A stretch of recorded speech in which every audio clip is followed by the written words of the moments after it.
Ricky Wolf. At ngayon kasama natin ang motivator ng RSG Philippines Ghost Wrecker. Okay. Wait lang. Sorry po. Anong pinagdadasal natin? Ay, hindi ka. Iniisip ko yung kakainin ko mamaya. Okay. Anong kakainin natin mamaya? Anong inisip mo? Kutsinilyo. Ano yun? Kutsinilyo. Kutsinilyo. Okay, bakit kutsinilyo? Kutsinilyo. Okay. Yan ang ating sagot. Alright, kanina, nung kinausap ko si Light, sinabi niya,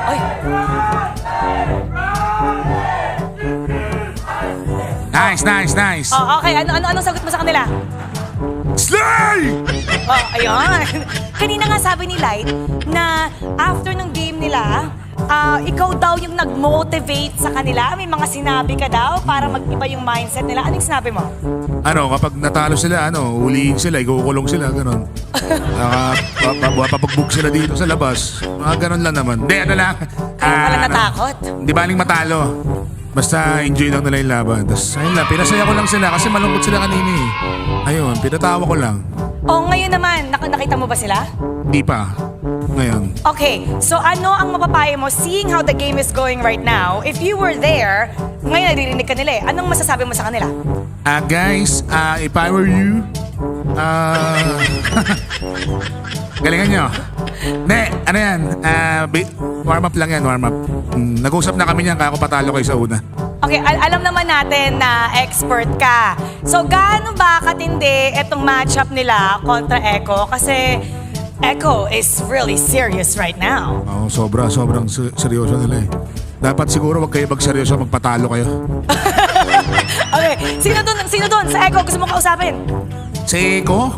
Si Yawi. Anong gusto mo? Okay, yan. Okay, si Yawi. Si Yawi kasi mahilig mamikon. So ikaw, anong gusto mong sabihin kay Yawi ngayon? Kay Yawi? Samahan mo na si Doggy ulit. Ano bang... Okay. Ano pa ang gusto mong sabihin kay Yawi? Hindi, good luck, Yawi, galing, MVP siya ngayon eh. So sana sumakit yung daliri niya sa mga... Joke lang. Hindi, good luck, Yawi, galing. Sobra, galing. Ayan, good luck. Ayun lang, siguro, good luck. Okay, sino sa tingin mo dito sa panig ng RSG na kailangan maging mas vocal sa kanyang koponan para masigurado naman mahawa yung ibang teammates at tumaas yung moral? Feeling ko lahat sila. Pero lahat naman yan, nagwo-work naman sila sa team talaga. So, ayan, brothers na sila dyan eh.